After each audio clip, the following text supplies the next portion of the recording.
Hello everybody and welcome back to a brand new video. We just hit 28.7k subscribers. Can we get to 29,000? Please like this video down below and subscribe before we get started.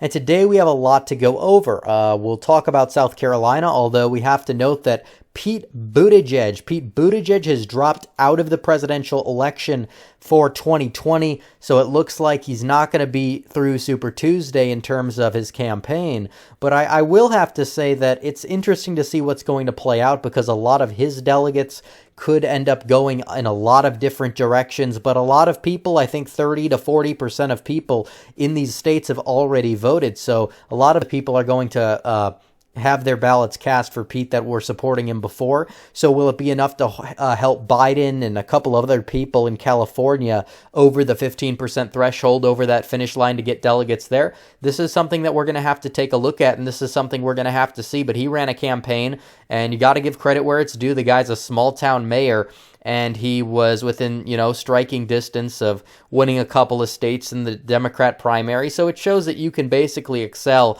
at any level you were at in terms of running for president, as long as you're able to get a good amount of media coverage. So that's an interesting tidbit there. Now, as for the rest of the presidential race, it's going to shape up to be a three-person race, and we knew this before. Tom Steyer banked, pun intended, I guess, on South Carolina to win, and he failed miserably. So he's out of the race despite getting roughly 11.33% of the vote there, roughly in line with his polling average, and a lot of the delegates were split between Biden and Bernie. In fact, you'll see this here. Biden won big, finally, but he's still behind Bernie in the delegate count, so we very well could be in for a contested convention. You basically need 2,000 delegates to win. 1991 outright is the exact number. So we'll see when it's all said and done. I'll be doing my Super Tuesday prediction tomorrow, so stay tuned for that. But in terms of last year, Hillary beat Bernie in the delegate count 39-14. Biden got much less than 70%, but I think in the delegate count for South Carolina, as you can see here in the CNN election, where they actually put the delegate count up, it was 38-15. So Bernie only did one delegate better, despite Biden doing much worse than Hillary. But those were the only candidates that got over the threshold. Bernie's lucky he got over the threshold, and Biden didn't even get 50% of the popular vote there. So moving forward, this is something we'll have to see. I was not unexpecting of a big Biden win. I was a little surprised the fact that he won by roughly, I guess you would say, almost 30 points. I thought he would win by like 10, 15, maybe 20. But I had a feeling he would do better than I expected, and this is exactly what happened. The rest of the candidates' exact non-factors here, and we have the exit polls, and I'll analyze these in 1 second. But if you look at this, Biden won every single county down ballot here. You saw these other candidates. Amy Klobuchar, I don't know why she's there at all. Tulsi Gabbard is still in the race, by the way. I think Amy's going to drop out after Minnesota if she loses. Maybe she'll stay in a week after that if she wins the state of Minnesota. But it's a while from now until that happens, 2 days, so we'll see. I guarantee you within a calendar week or so, she very well could be gone. As for Warren, she looks like she's banking on a contested convention here. She's doing the rain dances and all the teepee rituals, trying to make everyone's delegates throw below the threshold and supposedly try and hope that everybody else adds up below 50%, and then the super delegates will come out for her, which will not happen, by the way. I don't even know why she's in the race. It's very annoying. She's just there to say, hey, look at me, woman in the debate stage. Yeah, I don't think the American electorate's really buying that, honestly. Tulsi Gabbard is, in terms of a female candidate, she's a lot more genuine in her convictions, like her or not, which I don't like her, by the way, but you have to give credit where it's due. So Biden wins the primary, but is it going to be a big win for him in the long run? Is it enough for him to stop the bleeding? We're having to actually see this from here on out.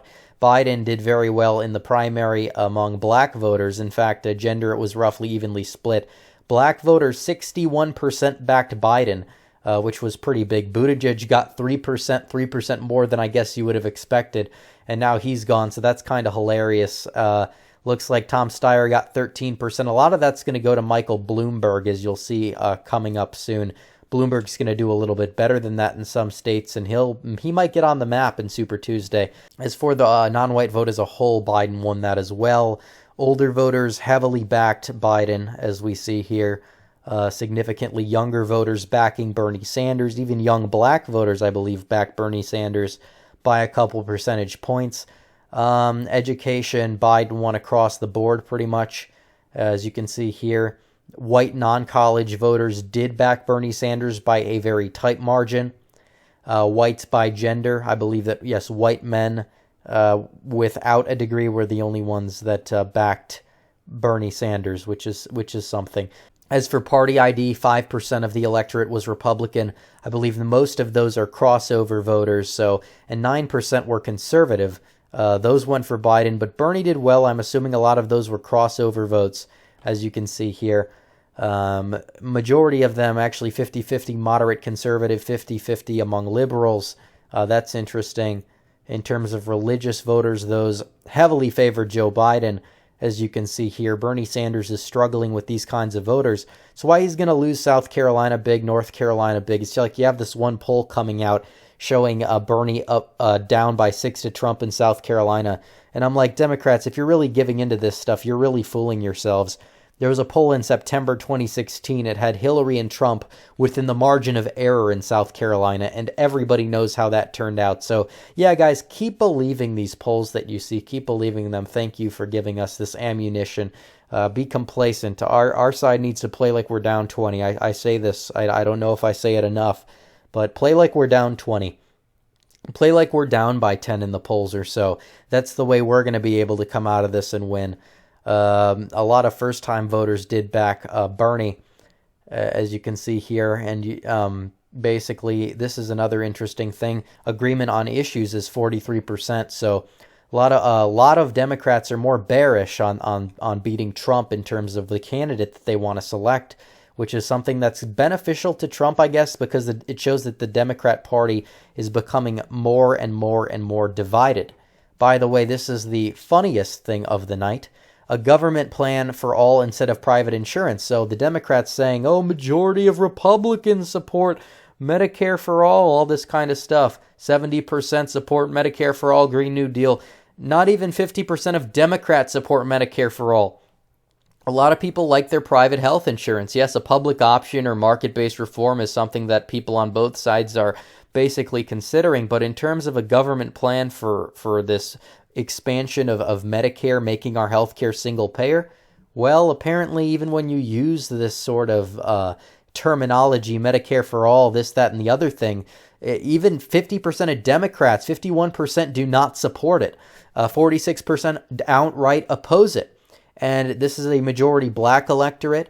So in terms of states like the Rust Belt, it might be a little bit higher among black voters. But still, you're going to see this struggle because a lot of black voters are surprisingly a little bit more conservative in the Democrat Party than white voters. Obviously, you have a very vocal subset like the very annoying Shaun King people that are far, far left, but a lot of the actual black voters are not necessarily too far left in terms of policy, especially things like social issues. They're pretty based on some issues like the gay question and stuff like that. So that's something. A lot of people do want to overhaul our economic system, though. That's a thing. Even the voters that backed Biden said that, which was a little surprising. A lot of more people are saying be more conservative than Obama. So maybe you do have a couple of dissidents within the Democrat Party moving far to the left. Maybe you do have some people that are saying be more conservative. And in a majority black electorate, only roughly half the people want to return to Obama. And that's also a good thing because it shows that Obama's coattails are really drying up. Kind of like how Bill Clinton's did in Arkansas. It didn't really work for him much past 2000. It's funny, Obama goes and campaigns for people. Did it in the midterms, and like everyone he campaigned for lost. It was hilarious. But whatever. 11% like Trump. Less than half are angry with Trump. That's also a good thing. Trump maybe could make inroads with people dissatisfied if he's able to tout his accomplishments among these people in South Carolina. So you'll see this in North Carolina because they're similar states, in Georgia. South Carolina is like the happy medium between the two. This is also funny. Who understands the concerns of racial and ethnic minorities the best? It's funny that Biden, I think, won that total margin, actually. So that's kind of funny. It's funny that the guy back in the day with the Klan and the segregationists, he understands the concerns of racial and ethnic minorities. Yeah, sure. All of this basically proving how crazy and delusional some of the Democrat electorate really is. As you can see here, Biden is the most favorable. Bloomberg, however, significantly underwater. This is actually pretty funny. If Bloomberg wins the primary in terms of the superdelegates, and he gets 30% or so of the people of the party supporting him, that could set up a big landslide in favor of Donald Trump. Pete and Amy, these people are seen 50-50. Same thing with Bernie. You have a lot of anti-Bernie people within the Democrats. Not so many anti-Biden people. It's another thing when if you elect Bernie Sanders, you're going to see a big problem among boomers in the Democrat Party as well. So yes, basically what we see here. I think that's the end of the exit polls that matter. A lot of the rural voters backing Biden, urban areas, suburban areas. Those are I believe there's more white Democrats in those areas as well. So they may have backed Bernie to a greater extent. So it's very interesting stuff, guys. Honestly, I did expect Biden to win, but Biden's alive. Can Biden capitalize on Buttigieg? Can he win California? Can he win the South by greater margins than expected? Or will Michael Bloomberg do his best to eat into those margins and potentially screw over Biden and potentially also screw over Bernie and a couple of other people? Or will Pete help Bernie, or who will Pete help? Because there's some conflicting data and conflicting evidence on that. So I want you guys to comment down below what you think is going to happen. But I will be doing my Super Tuesday prediction tomorrow, so stay tuned for that. But anyways, guys, thanks for watching this video. Please like this video as well as comment down below. Subscribe to the channel. Hit the bell for notifications so you never miss another video. Follow me on social media. Join the Discord and subreddit. Join the Patreon. Links in description. By the way, watch my Trump's economy video. Not a lot of people watched it. I would recommend watching. It's very informative stuff. So anyways, guys, thanks for watching. Red Eagle out.